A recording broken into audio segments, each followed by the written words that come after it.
The way Mark and I met felt like it was taken straight out of a romantic comedy. It all started with a chance encounter at a mutual friend's barbecue, where the usual mix of spilled drinks and awkward apologies unfolded. Mark stood out immediately with his charming demeanor and quick wit, making me laugh despite myself. It didn't take long for us to become inseparable, and our love story seemed to unfold effortlessly, as though it was meant to be. Our wedding was like a dream, a simple yet heartfelt ceremony surrounded by our loved ones.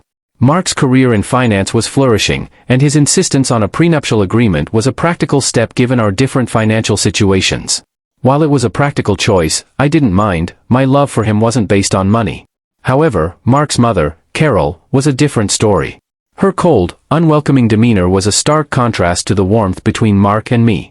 Despite her disapproval, my happiness with Mark made it easy to overlook her attitude. Our lives took a turn when we faced the heartbreaking news of Mark's infertility. My love for him didn't waver, instead, it grew stronger. I dedicated myself to making our house a warm, inviting home, using my own savings to create a cozy space for us. Yet, as time went on, the warmth between us began to fade, replaced by a chilling distance. Mark's once loving requests turned into demanding commands. His expectations became rigid. Breakfast had to be on the table before he left, and dinner had to be fresh, regardless of how late I worked. It was as if my job at the Department of Health and Human Services was just a minor hobby compared to his high-flying career. I would wake up before dawn to prepare his breakfast and rush home after work to cook dinner, hoping to rekindle the affection we once shared. But no matter what I did, it was never enough. He took my efforts for granted, failing to express any gratitude and instead reminding me to be thankful for the roof over my head, his roof. Our conversations, once filled with laughter and shared dreams, had become battlegrounds. His words grew sharper, cutting deeper with each argument. "This is my house, Jenna, don't forget that," he would snap whenever I tried to address any issues. Each day, as I moved through our home, touching the pieces of our life built with love and care, a troubling thought began to take root. What if I were alone? The idea, once unthinkable, started to feel like a heavy burden. My love for Mark had been replaced by weary resignation, eroded by his indifference and coldness. One evening, as I sat alone at the kitchen table, staring at the empty chair across from me, the realization hit me hard. I no longer recognized the man I had married, nor did I see the woman I had become in his reflection. The love that once guided me had faded, leaving behind a longing for peace and a life where my efforts were acknowledged and my presence valued. As I turned off the lights and headed to bed, the silence of the house starkly reminded me of the distance between us. I couldn't shake the thought, would I be better off alone? This whisper in the dark was a question I wasn't ready to answer, but with each passing day, it grew louder, urging me to find myself again and reclaim the life and love I deserved. Recently, it feels like I'm living with a stranger, not the man I married. Mark has been critical of everything, from the cleanliness of the house to the repetitiveness of our meals. It seems like nothing I do is ever enough. I've been trying to find solace in solo trips to the mall, picking out new furniture and gadgets to fill the void, but even that fleeting joy doesn't last when I return to his coldness. The situation took a turn for the worse when I realized Mark hadn't contributed a single penny to our joint account for months. All expenses, including the mortgage, utilities, and groceries, had been coming out of my paycheck. One evening, I decided it was time to confront him. I waited until he was settled in his armchair, flipping through channels, and brought up the issue. I tried to keep my voice steady as I said, "Mark, we need to talk about the finances. You haven't contributed to the joint account in months. I've been covering everything." I hoped for some understanding or even an apology, but he barely looked at me, his eyes still on the TV. "It's my house, you're just living in it. Why should I pay for your keep?" he replied sharply, his words cutting deep. I couldn't believe what I was hearing. "Mark, I'm your wife, not just a tenant. I've been paying for everything, trying to make this house a home for both of us," I argued, my anger rising.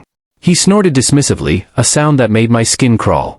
"Look, Jenna, you're making a big deal out of nothing. If you don't like it, maybe you should just leave. But we both know you've got nowhere to go," he said, turning back to his show. I was seething, hurt and furious, but before I could respond, his phone rang. It was his mother, Carol. He answered on speakerphone, and before I could escape, she began berating me. "Jenna, you need to stop this nonsense and start showing some gratitude. Mark's been too good to you, and here you are acting like a freeloader." Carol's voice was like a slap in the face. Shocked and shaking with emotion, I grabbed the phone and hung up. "I can't believe you and your mother are calling me a freeloader in my own home," I said, my voice trembling. Mark just shrugged, unfazed. "Well, if the shoe fits," he replied. That night, I lay in bed, staring at the ceiling, feeling more alone than ever. The thought of divorce was more persistent now, but where would I go? I had no apartment, no real savings of my own. I felt trapped in a life that no longer felt like mine, married to a man who saw me as nothing more than a burden. The next morning, I woke up to an empty bed and a heavy heart. As I moved through the silent house, every room echoed with the remnants of last night's argument. I knew something had to change, but the fear of the unknown and starting over from scratch was paralyzing.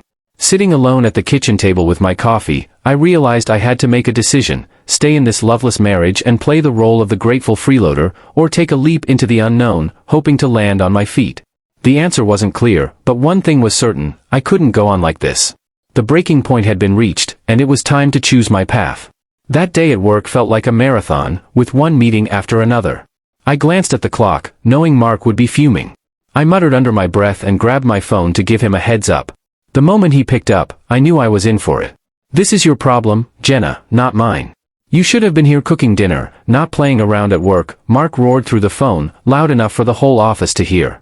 My cheeks burned as I quickly ended the call, trying to avoid the curious glances from my colleagues. By the time I got home, it was late, well past our usual dinner time. The house was dark and silent, but the moment I stepped inside, Mark was on me like a thunderstorm. "Where have you been?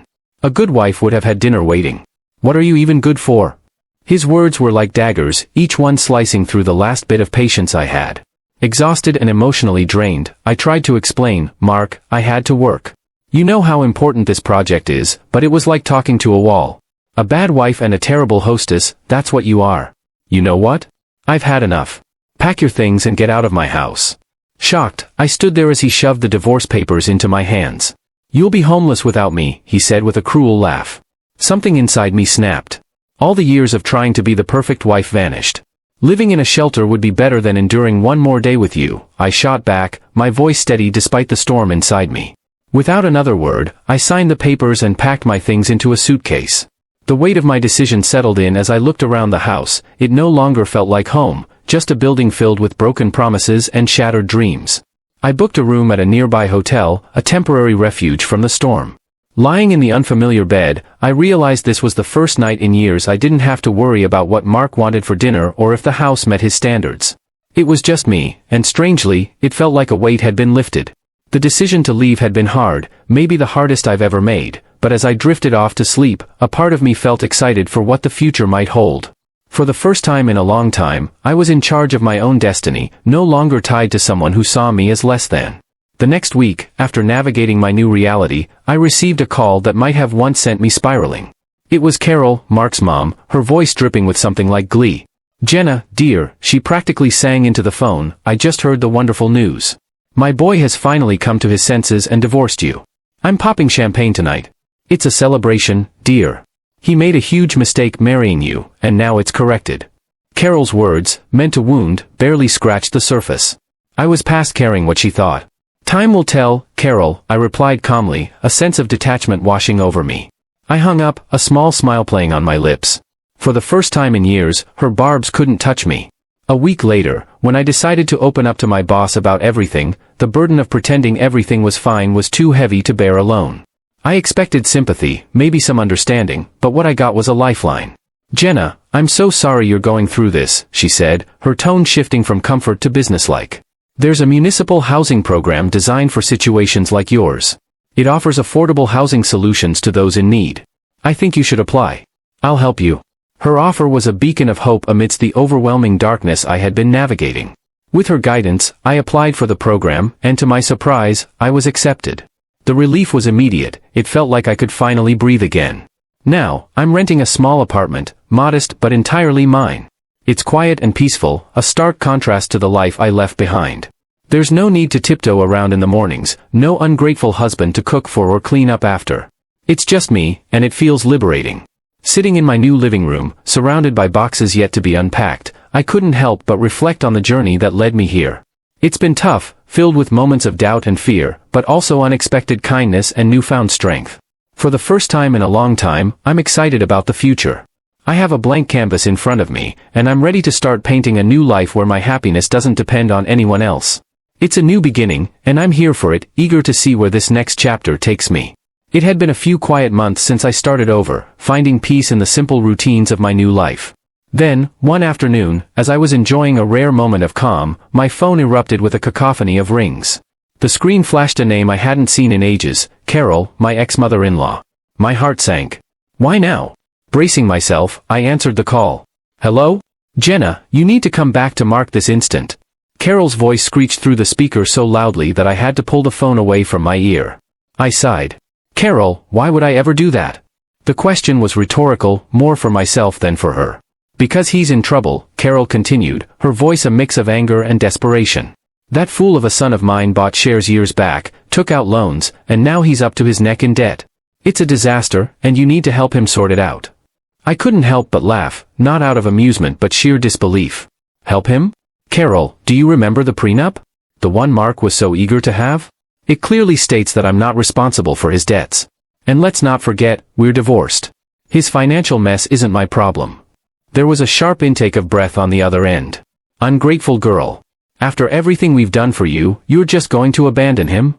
Her tone was accusatory, as if I had committed a grave sin. Everything you've done? Let's be clear, the only thing you and Mark ever did was make my life miserable. And as for abandoning him, remember he kicked me out.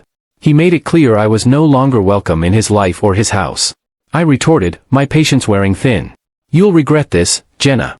You think you're better off without him, but you're making a huge mistake. Carol spat the words out venomously. I took a deep breath, finding a calm I didn't know I had. Carol, I've spent too much of my life living in regret and fear because of you and Mark. I'm done.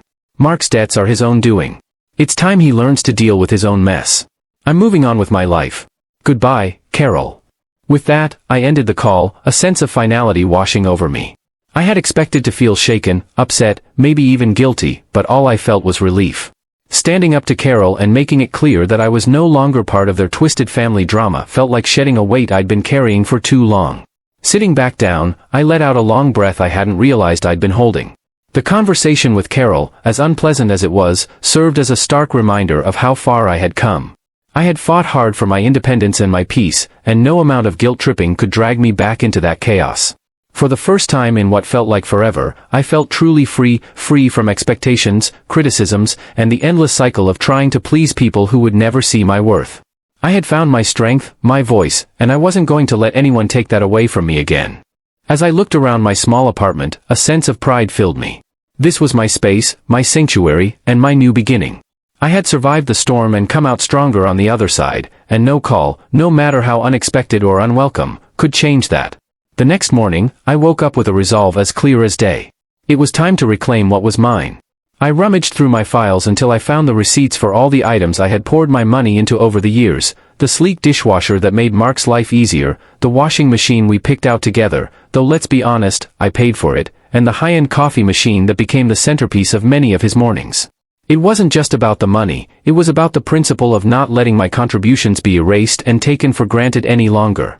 With a moving truck booked and a couple of strong helpers at my side, I went back to the house that was no longer a home. The door opened to an eerie silence, a stark contrast to the chaos of emotions swirling inside me. As the workers started loading up the truck, I couldn't help but feel a mix of satisfaction and sadness. Each piece of furniture, each appliance had a story, a memory attached to it. But as they say, you can't cling to the past if you want to move forward. Just as we were finishing up, my phone rang. I knew without looking who it was, Mark.